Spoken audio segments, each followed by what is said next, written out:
All right, guys, welcome back to the Nomadic Thrive podcast. And today we are going to get into how I hacked my sleep routines. So we all know that getting adequate and healthy sleep is beneficial in so many different ways. We hear a lot about it. It's all over the news. There's major best-selling books out there on the market. And today I'm going to get into what exactly I did over the last 6 to 8 months that has absolutely changed my life when it comes to sleep. Let's get into it.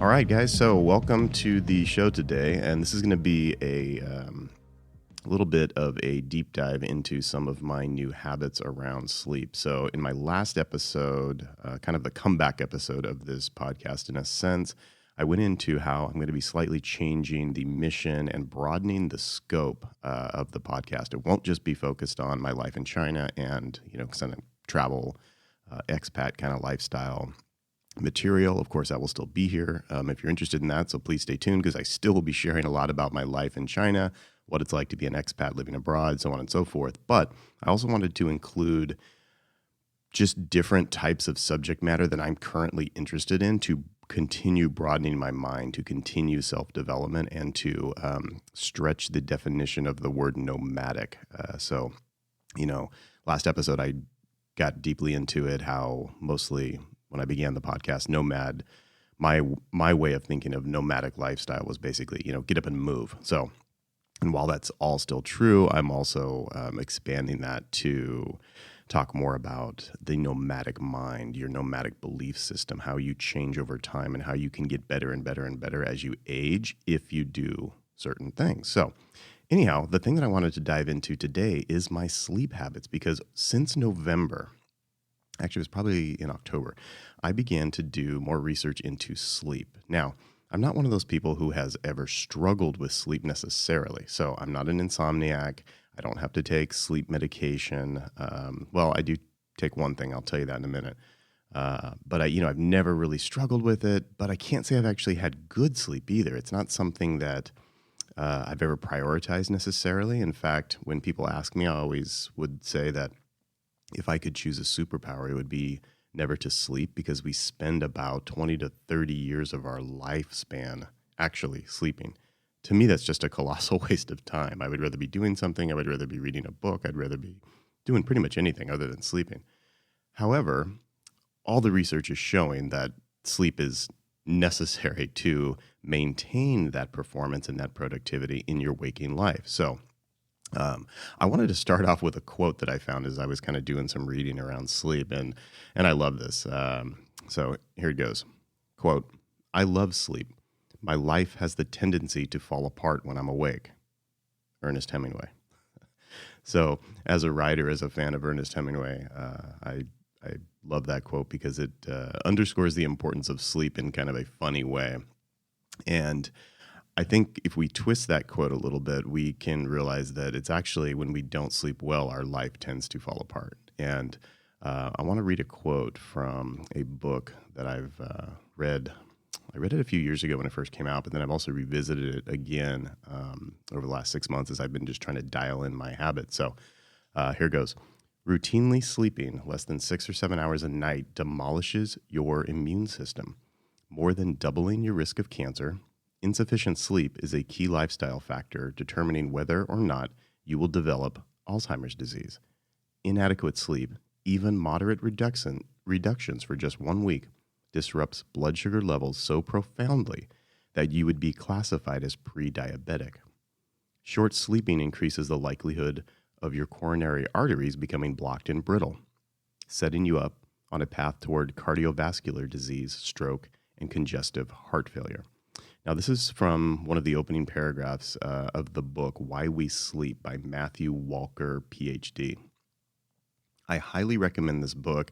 It is a great overview of the importance of sleep and gives you really clear recommendations on what to do, what not to do to increase the quality and quantity of your sleep if that's something that you struggle with. So anyhow, what I want to do today is just share what I've done over the last really, I guess, 8 months to dial in my sleep habits to where not always, but most days now I feel fairly rested and ready to go in the morning. So some days I jump right out of bed, literally, and I feel great. Other days, I still need my coffee. I still have slow going, and that depends on how well I dialed in my sleep habits from the night before. And I've been tracking all of this. So I won't share really many data points from my personal data on the show today, just because I've really only been tracking it since January. So it's only 3 or 4 months since I've been very dedicated. Actually, I guess 5 months now, dedicated on tracking the data of my sleep. I really want to go a full year so I can see true patterns around these things to see if I can draw any correlations or causations of the things that I've been doing. So let's dive into one of the most important steps that I found around sleep. And I mentioned this last episode, and I tied it into kind of my keystone habit of life, and that has been my meditation practice. So when I meditate regularly, I usually do it in the morning for 10 to 15, sometimes 20 minutes, depending on what's going on. And then again for at least 15 minutes at night. Usually my night, I try to push for my longer sitting. So I'll go, like I said, at least 15 minutes, sometimes up to 45 minutes, depending on what's going on, depending on how I feel. But typically I probably average around 20, 25 minutes at night. And this step eases me into the brain waves sense that I'm preparing to wind down. I'm slowing down my day. I am setting the day aside, and I'm transitioning now into this new phase, which is the sleep phase. So for me, a consistent meditation practice, morning and night, seems to help with my ability to fall into sleep quickly and stay asleep throughout the night. One of the other major things that I've done is started taking a magnesium supplement. Now, there's various forms of magnesium on the market, so please do your research. Disclaimer, guys, I'm not a doctor. You guys know that if you follow me. I'm not a nutritionist. I'm not a personal trainer. I'm none of those things, right? So I'm not even going to tell you what type of magnesium I take because I don't want to create any sort of problems in your health life by taking my recommendations. But do your research because there are various forms of magnesium. Now, we need most of them, if not all of them, in our bodies. And we get most of this just through food sources. But because of the highly processed nature of our foods, quite a lot of the vitamins and minerals that are necessary to maintain healthy human systems, one of them being sleep that we're focusing on today, depends on all of these vitamins and minerals being, readily available in our body. So magnesium is, amongst other things, helps you absorb calcium and stuff like that, but it also has a calming effect on the central nervous system. So there are some calcium types that will also help with constipation. I'll say that. So be careful which ones you get because you could find yourself in the bathroom with some fairly explosive diarrhea if you over medicate with magnesium. So I do take a magnesium supplement in the morning on my way to work, and that is just daily kind of stress maintenance. It's just I don't even feel it, but it just seems to take the edge off. And then I take another 240 milligrams at night before I go to bed.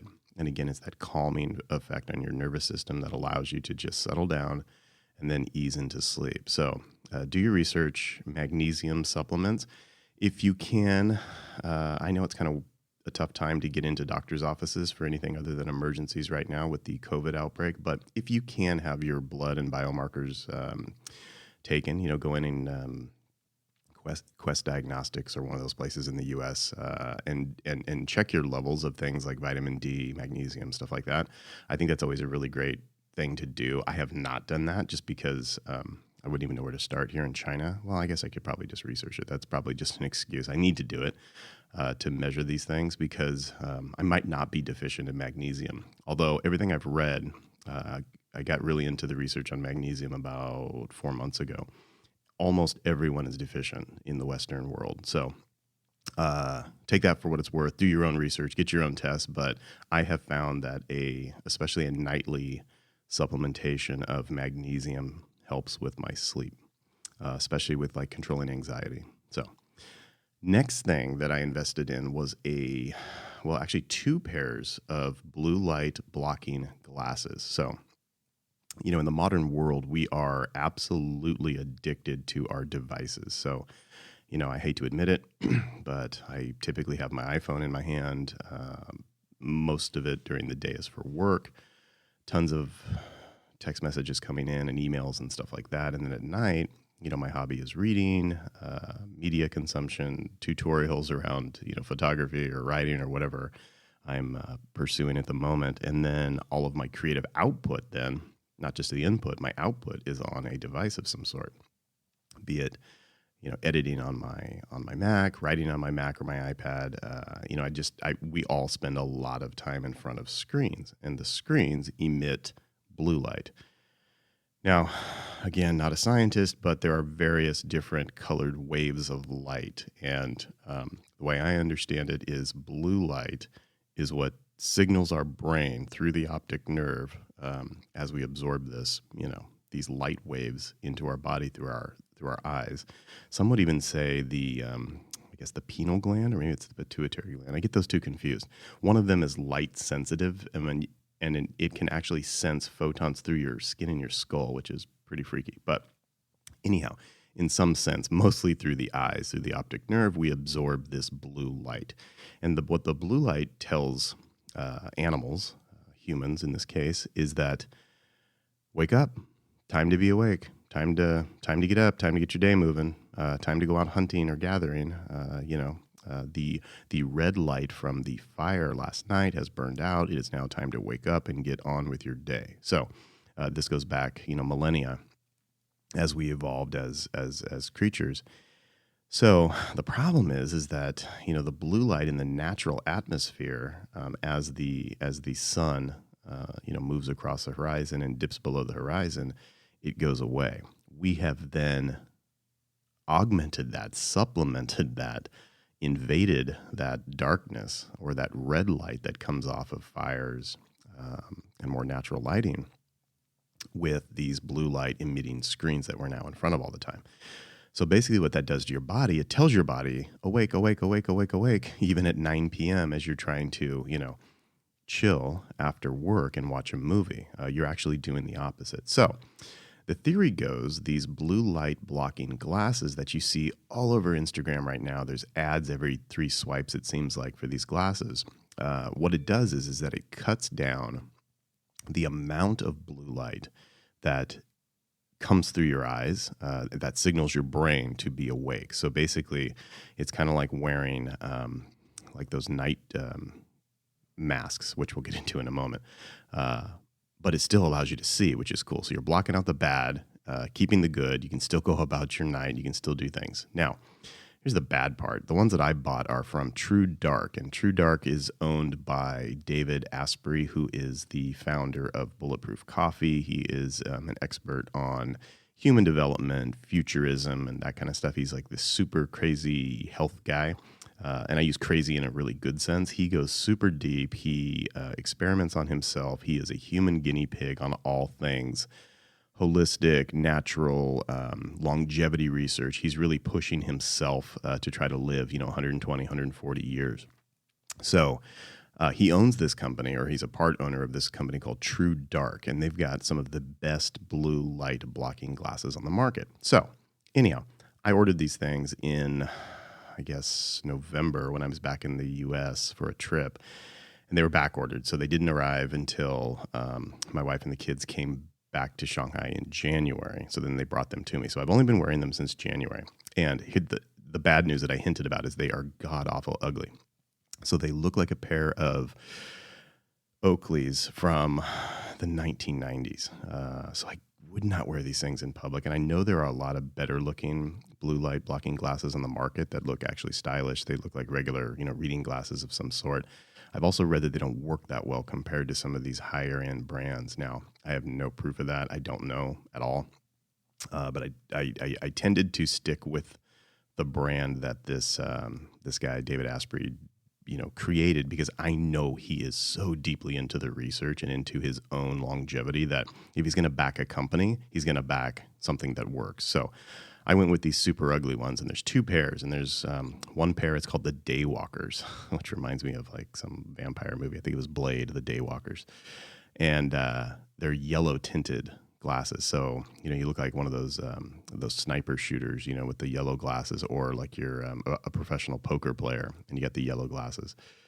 So they look terrible. They look totally dorky. So I don't wear them out of the house. Not that I really care what people think about me, but I guess I care enough. I just don't wear them. And I'm certainly not going to wear them at work, because then everybody would think I was a freak. So what I do is I typically wear the yellow ones on my days off, and I put them on at around 1 p.m. because you do need blue light to get yourself moving, as I was talking about earlier. You don't want to cut out all blue light, because then that will just screw your body up in the opposite sense. So you do definitely want blue light. So in the morning, absolutely, get on your phone, get on your screens. Don't put the glasses on. Get some sunlight. Get all that blue light going through your body. You need that. But as the day wears on, you want to start tapering. So I usually put them on between like 1 and 3 in the afternoon, the yellow ones. And then once the sun is down, 6, 7, depending on the time of year, then I'll put on the red tinted ones. And these are super dark, red. Everything looks red. You've probably seen them maybe in some of the Instagram pictures I post if I'm like laying in bed with the dog. Sometimes I'll post a selfie if she's doing something cute. I'm certainly never doing something cute. Anyhow, so I'm usually wearing these god-awfully ugly glasses. However, I will say, the nights I wear them, I sleep like a baby. Sometimes I forget, to be honest. It's just something, you come home, you cook dinner, you order dinner in, or whatever it is, you relax. I get on my phone, I get on my iPad, I just kind of wind down from the day, especially if the family's not here, like they are not now. They're in the U.S. still. So sometimes I forget to go in the bedroom and grab these glasses and put them on my face. The other thing, this brand, or I should say this, there's a lot of different models on the True Dark website. So I would say go there. There's probably some more fashionable ones. I don't know. I just bought the ones that could go over my other glasses, because I don't like wearing contact lenses all the time. They irritate my eyes. So the reason my two pair are so ugly is because they're designed to go over your other glasses. So you can just imagine how big these things look. So sometimes it's just not comfortable to put two pairs of glasses on your face, and then as you're relaxing, because you can actually feel the weight like on the bridge of your nose and behind your ears, like kind of pinching. So I have noticed some nights I do get a headache from wearing them. But that's also, I've noticed, if I haven't worn them for a while. So anyways, all I'm saying is look into this, because I feel it helps immensely. If you're somewhere to where you can try them on ahead of time, that would be ideal. I was not in that situation. I couldn't, find a vendor that sold this specific brand. But the good news is that this technology, this blue light blocking technology, is getting really popular. So you guys can probably find a ton of brands that you can just walk in the store and try on something that fits your face, is comfortable, is not too heavy, is not too tight. All those things that I'm struggling with just a touch on these two models that I got from True Dark. Other than that, highly, highly, highly recommend it. All right, so next thing I did, and I did this short term, and this was only in November, and you'll understand why in a moment. So I started experimenting with CBD supplementation, and this is while I was in California for a month. So obviously I cannot get any sort of marijuana products in China. So CBD oil, I'm sure I could get it somewhere, but I have no idea the drug laws here. Even though CBD has no active, THC in it to make you high necessarily, I just don't want to risk it, to be honest. So I haven't even looked into it here in China. However, the CBD oil that I was taking in California, I would take some at night, usually around dinner time, and it seemed to have, again, a calming effect on my nervous system. Now, I don't know if that was because it was combined with the magnesium and the meditation and the blue light glasses. It probably, actually, I didn't have the glasses at that point. So it was just at that point, basically the meditation, the magnesium, and CBD prior to going to bed. So I have no idea if those things combine to make it more intense. I didn't, split test any of this. So, kind of once I adopted one thing, then I would just layer the other one on top. So again, guys, I can't tell you exactly which one worked the best on me. It was more of a confluence of different things that came together to help with my sleep. But CBD oil, I know it's new to the market. I know there's not a lot of testing, and I also know there's not a lot of regulation. So it is a bit controversial. So do your own research. I keep saying that because it's super important before you start putting stuff in your body. But for me, I tried it for 30 days. I literally just bought a bottle. I knew I was going to be in the U.S. for 30 days. So I just bought whatever that was. I think it was 60 capsules because I would take 2 of them or something. I just bought 1 bottle because I didn't know what I was going to do. But I will say I felt a difference. Is that placebo? I don't really care, to be honest. I'm one of those people that I don't care if it's placebo. If it works, it works. If your mind over matter makes you feel better, cool. I don't care. It's actually cheaper that way. Placebos are free. So anyhow, who knows? But I had a good result. I, at some point, hope that China, well, that's probably impossible, to be honest. So maybe I'll move somewhere else in the future someday and I'll be able to take CBD oil again. But I just don't feel comfortable importing it in because I have no idea of the risk involved. So, all right, CBD oil, closing out on that. So let's move on to the actual sleep. Well, actually, one more thing. I also cut down on alcohol consumption over the last 8 months. So I touched on this a little bit last episode. But overall, since October, November, I have, in general, cut down on my alcohol consumption. Now, that doesn't mean I quit drinking. That doesn't mean that I haven't had nights where I drank too much. That doesn't mean I haven't gone out with friends or had dinners to where, had, again, more than my share. But I just mean, in general, there were many days, many months where I hardly drank at all. And that was, new, to be quite frank. That is new. Typically I would have a glass or 2 or 3 at night just to kind of wind down pretty much every night, which, I guess I'm not proud of, but that's the truth. I'm not going to lie to you. So anyhow, over the last 8 months, I've really curtailed the daily habit of alcohol consumption to where it's now mostly event-based. Over the last, I guess, month, it's gone up a little bit just because of what I explained in my last podcast with changes in work and stuff like that. I just have found myself slipping in some of my habits. But over most of last year, or starting in 2019 and into 2020, I've really not drunken? I don't know, whatever. I haven't had that much to drink in comparison to years past. So I have found that has helped my sleep incredibly. Tons of research on how alcohol really messes with your sleep. And, it's just not good for you in many other ways. But, it's if you want to see, I would say, immediate improvement in sleep quality, knock the wine off at night, knock the beer off. Just go sober. Do some of these other practices to wind down the anxiety after your day. Because I know that's why a lot of us do it. A lot of us go to some sort of a chemical to take us down from our day that is probably highly caffeinated or highly sugar induced, and we need a way to come down at night, and that's why we go to these these depressants, alcohol, marijuana, or whatever else everybody does out there. So try it. It made a big difference for me. All right, so those are all the things that I really did to kind of prepare myself for sleep. Now I want to get into the actual act of going to sleep and some of the habits that I put into place there. So I talked a little bit about, or I mentioned the sleep mask, and I have never been one of those people to want to wear a sleep mask. I've always thought they look silly. I've always thought they'd be uncomfortable. I always kind of, turned my nose up to people who needed that type of help to go to sleep, because as I said in the beginning of the podcast, I'm not one of those people that have ever really suffered from sleep problems. It was never ideal. It was never dialed in. It was never great sleep, but I would have never described myself as somebody who was an insomniac or something like that. So, I always just kind of took sleep for granted. At night, I would lay there and toss and turn a little bit. I was never one of those people that would just immediately fall asleep. My wife, she lays down and 30 seconds later, she's dead to the world. She's out. Me, I would sit there, I would think about things, and then I would drift off after many minutes. In fact, my new sleep tracker that I use. It's called Whoop. It is mostly a fitness tracker, but it does really great sleep functions too. Check them out online, WHOOP, Whoop. Anyhow, I typically take 9 to 11 minutes to fall asleep, and that is with all these practices. So I would assume in the past it was probably, much higher than that, just to give you an example of how long it took me to get to sleep.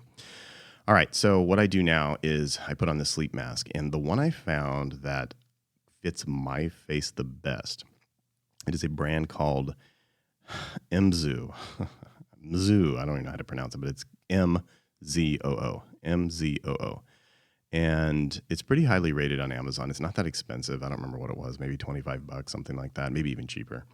And in fact, I have another one on order here in China, same brand, same company, shipping. It was back ordered, so it's going to ship hopefully by the end of this month because the other one's just old now. And, you sweat in it at night, and no matter how much you wash it, it just always kind of, smells and feels a little like you're wearing a gym sock on your face after almost a year wearing something. So I would recommend replacing these sleep masks depending on how much you sweat at night. I tend to sleep hot.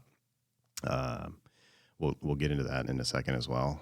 So I would say replace these every 4 months, 6 months if you can, just because you don't want something that's not entirely clean pressed up against the skin of your forehead and your face all night. You could get breakouts, bacteria, whatever. I don't know, but it just kind of freaks me out. So I got a new one coming. But this one fits really well. It completely blacks out any ambient light in the room. That's another thing I would recommend doing is get rid of all light sources in your room, no matter how small, because your brain, your eyes actually do pick up light photons through your eyelids. And as I said earlier, through your skull, actually. So try to get rid of all light sources, get a dark blackout curtain, tape over any little lights that are on any sort of electronic devices. If you have a little green light because something's charging, tape over that. Do whatever you got to do to get rid of all light in your room. But the mask helps with this as well. So this Mzoo mask, however you pronounce it, blocks out all light. I don't see anything, near the bridge of my nose. That's where I would get light leak from other brands. I would lay down on my side, and then the mask would, readjust, and then there would be a light leak around the top of my nose, and I could see, the white light just coming in. Even though it was very minimal in the room, you could still tell the difference. So, this brand for me was the best one.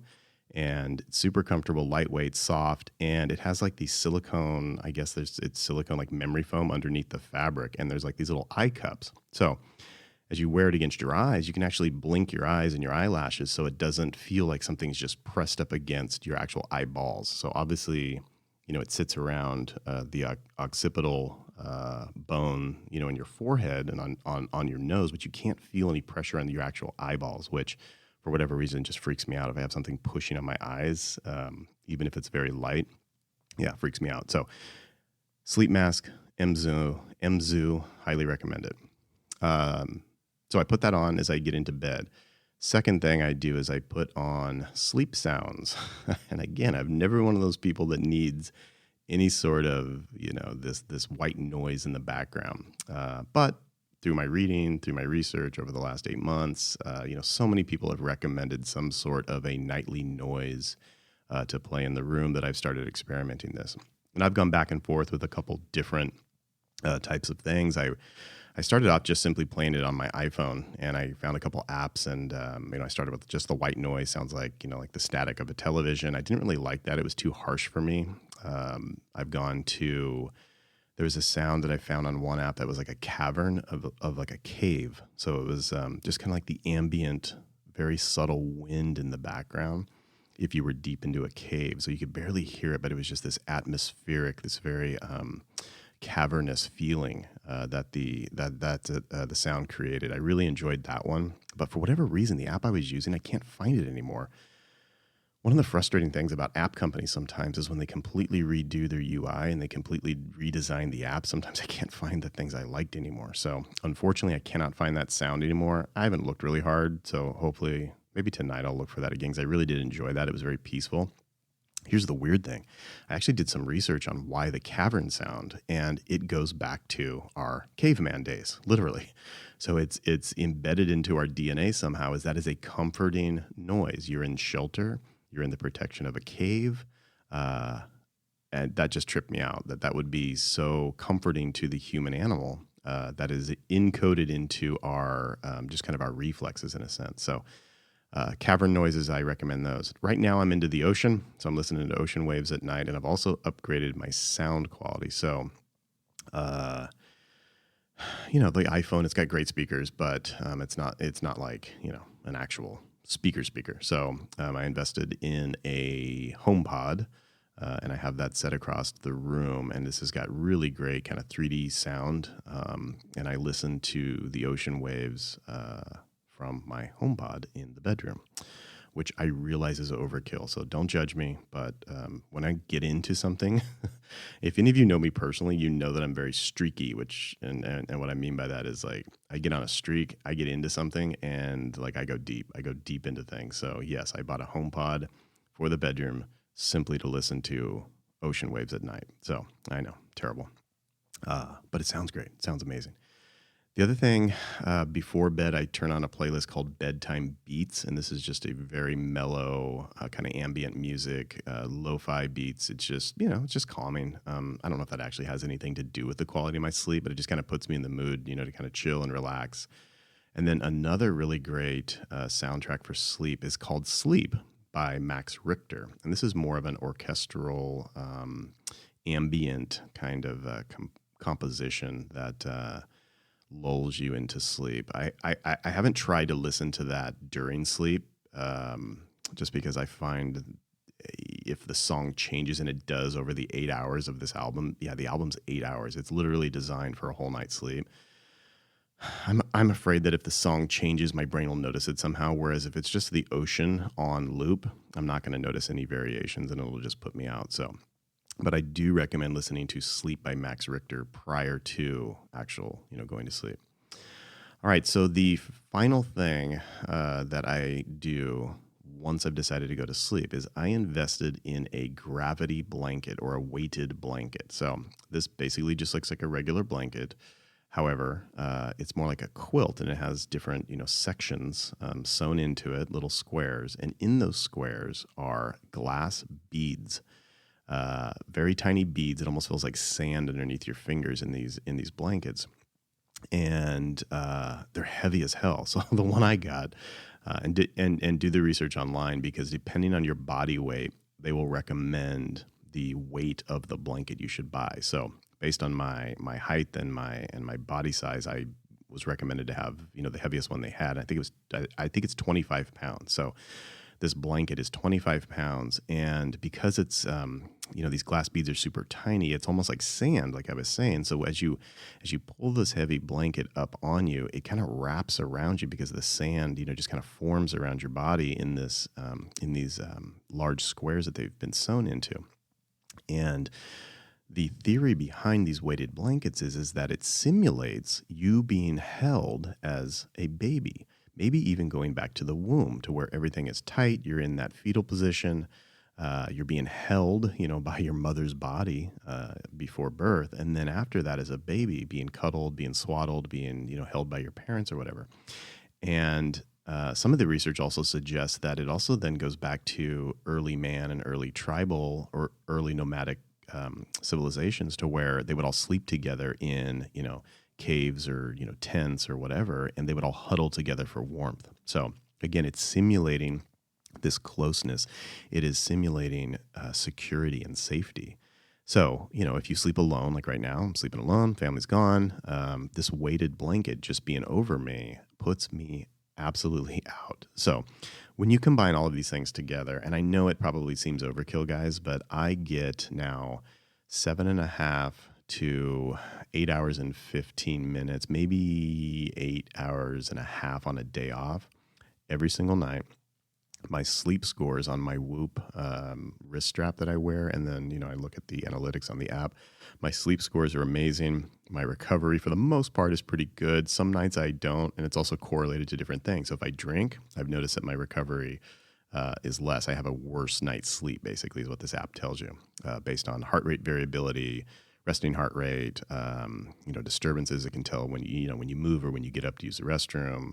It also looks at your respiration change, how many times you take a breath, which is also very interesting. This Whoop app, they're actually tying it to like COVID symptoms. So if your respiratory rate increases dramatically, this app is suggesting that you go get tested for COVID, which could be an early sign that you're breathing more, which means your lungs are not functioning as efficiently as before. So that's kind of cool.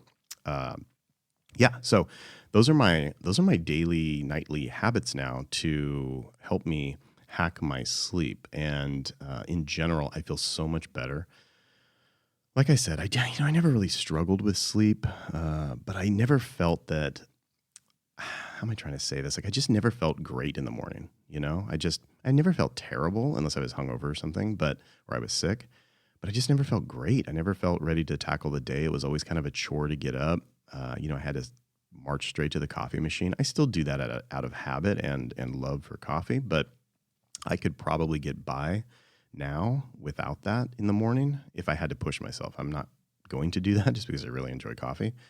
But maybe I should do that as an experiment and see how I feel to kind of, again, split test this a little bit on myself to see if these practices actually help with my productivity without any sort of, outside stimulant like caffeine, which we know is, incredibly powerful. So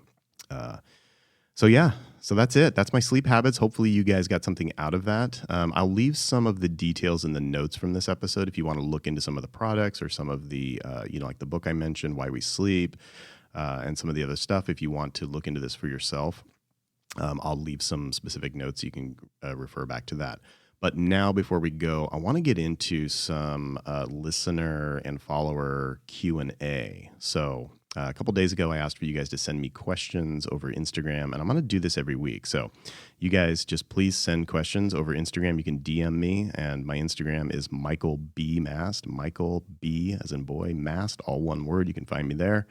Or you can send me email at mmast, M-M-A-S-T, at nomadicthrive.com. That is nomadicthrive, all one word, .com. You can send me emails directly there with any sort of questions on anything. Now, I'm going to preface all that as I'm an expert in very little. I'm a generalist in a lot. So I know a little bit about a lot of things, but I don't know a whole lot about one thing, maybe besides a couple of things. So yeah, fire off the questions, and I will pick, a few every week, and I will answer them. So let's get to the questions.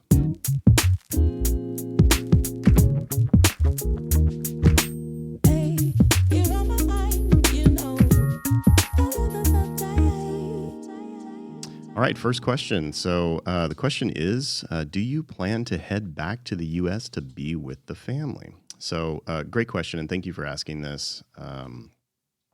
It's hard. It's a really tough situation to be in right now. And there are a lot of people, a lot of humans out there who are suffering for various reasons: unemployment, health, death of a family member. I just so much craziness is going on in our world right now that none of us really anticipated. So there's a lot of unknown. There's a lot of ambiguity still around this travel question. So the short answer is no. I am not planning to go back to the U.S. unless there is some sort of an emergency that I would need to attend to with my family. And the reason why is because of my job, quite frankly. My wife at this time doesn't work. I'm the only person who's working at this point. So I need to make sure that I am here, to continue to bring money in for the family. So that is really the reason why I'm here, to be quite frank. And that and our dog, Frankie. Someone's got to take care of Frankie. But yeah, it's pretty much all about work and, living my responsibilities here for the family. Having said that, I do work for a company that would support, any sort of family change or family request that I would need. So if it got too long or if it got too crazy or if something happened, then I would have the support of the company I work for to head back home and work remotely as I can. Unfortunately, my position at the company doesn't lend itself directly to working, away from the actual business unit. So I don't share too many details about my work life on the podcast. But just trust I need to be here most days. Yeah, so that's why. So hopefully soon they will be able to get out here and we can continue on, with our life. Thank you for the question and take care. All right. So, next question. Do you have advice for one who wants to pursue photojournalism in the sea of social media? Wow. So, first of all, absolutely flattered that someone would actually ask me that because I'm not a photojournalist, at least professionally. I don't consider myself necessarily a photojournalist. I guess maybe the pictures that I take and the stuff that I share, I guess, could be considered photojournalism in a sense, in a very light form. But anyways, I'm just super flattered that anybody would have actually asked me that. I would say advice. I don't really know. I think be true to what interests you. That's what I do. I take pictures, I make videos, I write about things that interest me, and I just trust that someone else will find that interesting. Obviously, if you are a professional photojournalist, a lot of times you will have some sort of an assignment that is, assigned out by your editor or by whatever media outlet you happen to work for. But, if you're truly independent and you're starting out, I would say, what inspires you? What makes you mad? What things do you want to document? What do you want to share with the world? I am a big believer that every human being has a unique gift and a unique viewpoint. No one else has ever lived your life in the exact same way. There's just too many variables. So we are all absolutely 100% unique to one another. Even identical twins will have different experiences based on, environment. So, that would be my advice is just get out there, learn photography. The way I learned photography is YouTube. As funny as that sounds, I bought a camera in 2015 when I moved to China. Never really picked up a camera before other than, my smartphone, or I had some point and shoots for travel when I was younger, but never really thought about it as an art form. I would just snap things that I thought were cool, or I just wanted to document my time. And I really started with the same mindset when I moved to Chengdu, China in 2015, is that, my family, again, wasn't there for the first year. The kids were finishing school in the U.S., so we decided not to pull them out. But I was alone a lot and I was bored. So I wanted to capture my time in China. A lot of this travel vlogging was just beginning in 2014, 2013. A lot of people were getting into it. I've seen it on YouTube and I was like, this is interesting. This is a way for me to capture my time here so I can look back on it. I can create like a time capsule for myself and my family to look back on our time together, but also to share this unique experience with not just friends and family, but anybody else who might be interested in it. Because some people dream to travel, but maybe they don't have the means to do it, or maybe they don't work for an international company. So that's how I started out, is literally I just wanted to document my time in China. And, so I bought a decent camera at the time. Actually, it was probably overkill for my skill. Well, no, not probably. Absolutely overkill for my skill level. But I wanted a camera that I could grow into. And I started with the Canon 70D, which shot pretty decent HD footage, plus took some pretty decent pictures. And I just started with the kit lens. I don't remember what it was. And that's how I started. But then I got more interested in it. I accidentally took some really great shots. And then I was like, wow, how did I do that? Like, I just kind of pointed it and took the picture, twisted some dials until it looked good in the viewfinder as much as I could tell. And then I would snap a couple of pictures. And then when I edited them later, I was like, wow, this is actually a pretty decent picture. How did I do it? And then I looked at the metadata on the the Photoshop. It'll tell you, all the settings that the camera had. And then I just started putting two and two together. Oh, okay. Well, if you do that, then it creates this look. I would also then cross-reference that with tons of tutorials on YouTube. So I would say if you're interested in getting into photography or photojournalism in any sense, YouTube is your friend. There are amazing teachers on that platform. It's all free. And sometimes I can't believe that we live in a world where you can go from zero to, being pretty dang good at something, learning online, and for free. It's incredible. So yeah, that would be my advice. So thank you for the question. I really appreciate it. It's actually very flattering. All right. Let's see. Let's get to the next question here. Do you want to travel to Yunnan? I assume that's Yunnan province here in China. So sure. Yeah, sure, I do. I don't really know what's there. I don't know much about it. What I found myself doing, though, guys, and I'll just be totally honest with you, once I live somewhere, I have less interest to travel on my time off in that same place. So as an example, I haven't been to too many places in the United States, to be quite frank. I think I've been to, I don't know, maybe 10 or 12 states out of the 50. Maybe a little more. I don't know. I don't really have a count, but not a lot. I haven't been to every state in my own country. And it's because it's not going to be that different. That's the way I think about it. And I know that that's naive, and I know that's not true. There are amazing cultural, things to see everywhere. And I know that would be true of Yunnan province, and I'm sure it's incredible. But what I find myself doing is I really feel the itch to leave China when I do have time off. Now, right now, with the COVID situation and international travel not being a thing, yeah, maybe I will hit the road to Yunnan and some other places here in China because, even if I wanted to fly to, Europe or Bali or somewhere else, that's just a little different than China. I might not have that option. So yeah, you might be seeing me in Yunnan. So thanks for the question. All right, I will say the last question, my favorite question of all that were sent through. And guys, if I didn't answer your question this time, I'll answer it next week on the next episode. But so here is a question, and I'm actually incredibly flattered by this question. So thank you for it. Are you gay? No, I'm not gay, but I'm actually pretty flattered that you might think I would be. So thank you for that. No, I'm happily married, 2 daughters. Not gay, but thanks for the question.